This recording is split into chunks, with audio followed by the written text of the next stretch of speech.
नमस्कार मित्रों, हिंदी साहित्य अकेडमी में आपका स्वागत है। और आज हम डॉक्टर नगेंद्र की जो पुस्तक है हिंदी साहित्य का इतिहास, उसका अध्याय 2 करेंगे, जिसका विषय आदिकाल।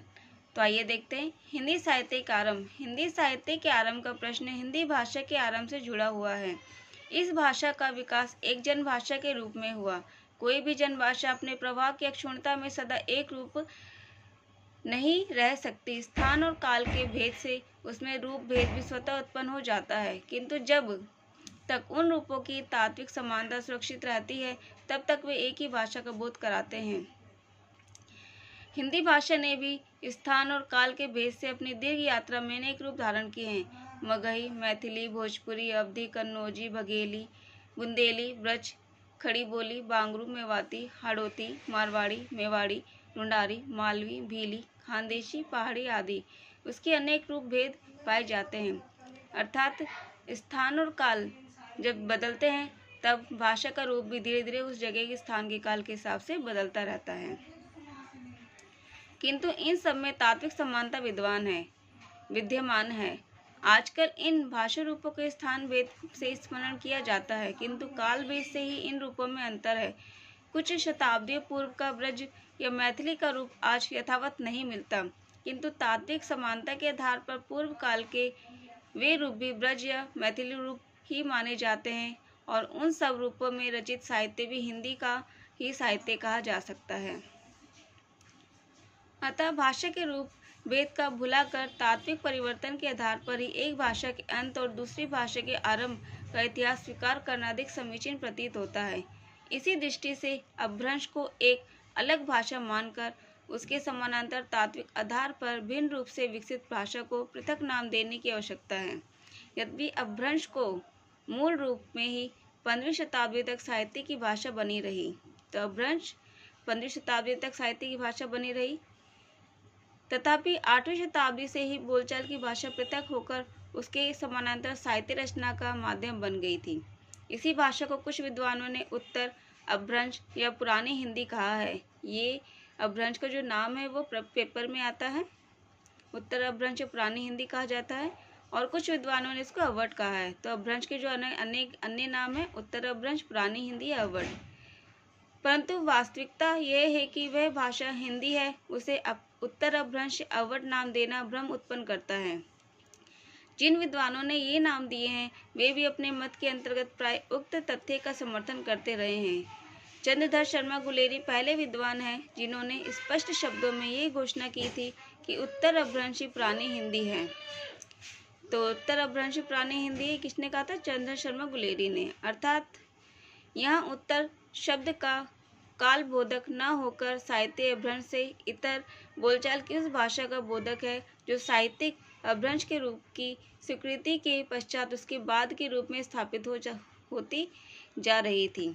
आचार्य रामचंद्र शुक्ल ने गुलेरी जी के लेख के आधार पर अपने इतिहास में आदिकाल के अंतर्गत उत्तर अपभ्रंश की रचनाओं को ये मानते हुए विस्थान दिया है कि उनके आधार पर उस काल की कोई विशेष प्रवृत्ति निर्धारित नहीं की जा सकती। राहुल सांस्कृत्यायन ने भी उत्तर अपभ्रंश की रचनाओं को हिंदी की रचनाएं माना है। हिंदी के प्राचीन कवि और उनकी कविताएं लेख में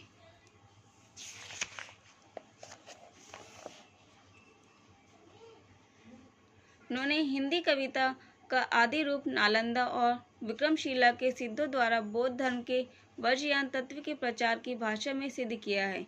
इसी प्रकार डॉक्टर रामकुमार वर्मा ने भी हिंदी साहित्य का आलोचनात्मक इतिहास में गुलेरी जी और राहुल जी के मतों को स्वीकार करते हुए उत्तर अपभ्रंश के कवियों को स्थान दिया है। शुक्ल जी के साथ साथ कुछ सहमत होते हुए भी डॉक्टर श्याम सुंदर दास तथा डॉक्टर हजारी प्रसाद द्विवेदी अपभ्रंश काव्य का विवेचन आदिकाल के भीतर करते रहे हैं। द्विवेदी जी ने अपभ्रंश और हिंदी के संबंध में ये मत व्यक्त किया है। इसी प्रकार 10वीं से 14वीं शताब्दी का काल, जिसे हिंदी का आदिकाल कहते हैं, तो 10वीं से 14वीं शताब्दी का काल क्या? हिंदी का आदिकाल। भाषा की दृष्टि से अपभ्रंश का ही बढ़ाव है। इसी अपभ्रंश के बढ़ाव को कुछ लोग उत्तरकालीन अपभ्रंश कहते हैं, और कुछ लोग पुरानी हिंदी 12वीं शताब्दी तक निश्चित रूप से अपभ्रंश भाषा की पुरानी हिंदी के रूप में चलती थी। यद्यपि उसमें नए तत्सम शब्दों का आगमन शुरू हो गया था। इसी प्रकार वे अपभ्रंश को हिंदी से अलग रखना चाहते हैं। फिर भी उन्होंने अपभ्रंश के उत्तरकालीन साहित्य को आदिकाल की सामग्री मानकर उसका विवेचन किया है। उनके वक्तव्य से यह सिद्ध हो जाता है कि उत्तर अपभ्रंश हिंदी का ही आरंभिक रूप है। उनके अनुसार अपभ्रंश में शब्दों के तद्भव रूपों के प्रयोग की प्रवृत्ति थी, किंतु जब उसमें तत्सम रूपों के प्रयोग की प्रवृत्ति विकसित होने लगी तब एक नई भाषा का रूप उभरा, जिसे हिंदी कहना चाहिए। वस्तुतः जन भाषा होते हुए भी हिंदी की यह एक ऐसी प्रवृत्ति है जो अपभ्रंश के बाद भी अब तक निरंतर बढ़ती रही है। अतः जिन विद्वानों ने अपभ्रंश के अतिरिक्त अवट का झगड़ा खड़ा किया है, वे हिंदी के आरंभिक विकास को उसके आगे की धारा से काट देना चाहते हैं। ये ठीक है कि उत्तर अपभ्रंश को शुद्ध अपभ्रंश नहीं मानते, किंतु उसे आरंभिक हिंदी न मानना एक भ्रम है। अधिकांश विद्वान अवट को पृथक भाषा मानने के पक्ष में नहीं है। डॉक्टर भोलाशंकर व्यास ने हिंदी के आरंभिक रूप को ही अवट कहा है, और यही अधिक समीचीन है, क्योंकि जिसे कुछ विद्वान अवट कहना चाहते हैं वही अपभ्रंश का एक ऐसा रूप है जिसमें हिंदी को सभी आरंभिक प्रवृत्तियां एक साथ मिलती हैं तथा साहित्यिक अपभ्रंश से जिसका गहरा विद्रोह भी झलकता है। अतः हिंदी साहित्य के आदिकाल की सामग्री में उत्तर अपभ्रंश की सभी रचनाएं आ जाती हैं।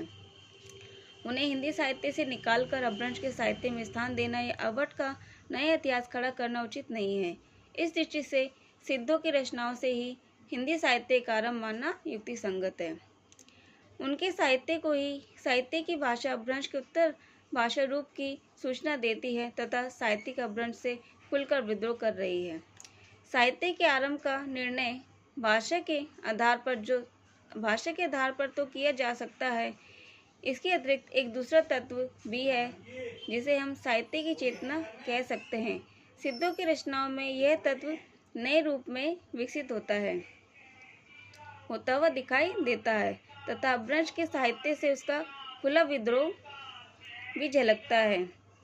सिद्धों की वस्तु दृष्टि जिस धार्मिक चेतना पर आधारित है, उसका सीधा संबंध नाथ साहित्य से होता हुआ हिंदी के भक्तिकालीन कवियों से जुड़ता है। अगर हम सिद्धनाथ साहित्य को हिंदी साहित्य से हटाकर अपभ्रंश साहित्य में रख दें तो फिर भी हिंदी का समस्त भक्ति साहित्य जड़ और तने से कटे वृक्ष की तरह निराधार हो जाएगा। अतः भाषा के विकास की आरंभिक स्थिति तथा उत्तरवर्ती धार्मिक चेतना के मूल रूप को ध्यान में रखकर से साहित्य से हिंदी साहित्य का आरंभ मानना पूर्णतः युक्ति संगत है। साथ ही यह भी आवश्यक है कि उसके समानांतर लिखे गए साहित्यिक अपभ्रंश के ग्रंथों से उसे सावधानीपूर्वक पृथक रखा जाए, क्योंकि कई विद्वानों ने दोनों को एक मानने की भी भूल की है। यहाँ यह भी स्मरणीय है कि कई सिद्धों ने एक साथ अपभ्रंश और आरंभिक हिंदी में रचनाएं प्रस्तुत की हैं।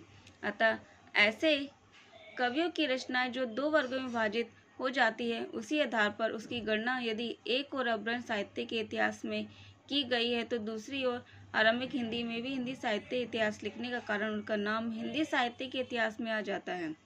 दो या दो से अधिक भाषाओं में रचना करने की प्रवृत्ति बहुत समय तक चलती रही। विद्यापति का साहित्य इसका प्रमाण है। अतः एक ही कवि को अपभ्रंश का कवि मान लेने के पश्चात उसकी कुछ रचनाओं में प्रारंभिक हिंदी का प्रयोग देखकर उसे हिंदी का आरंभिक कवि मानने से इनकार नहीं किया जा सकता। धन्यवाद। आज हम इतना ही पढ़ेंगे, आगे जो है उसको हम कल पढ़ेंगे। धन्यवाद।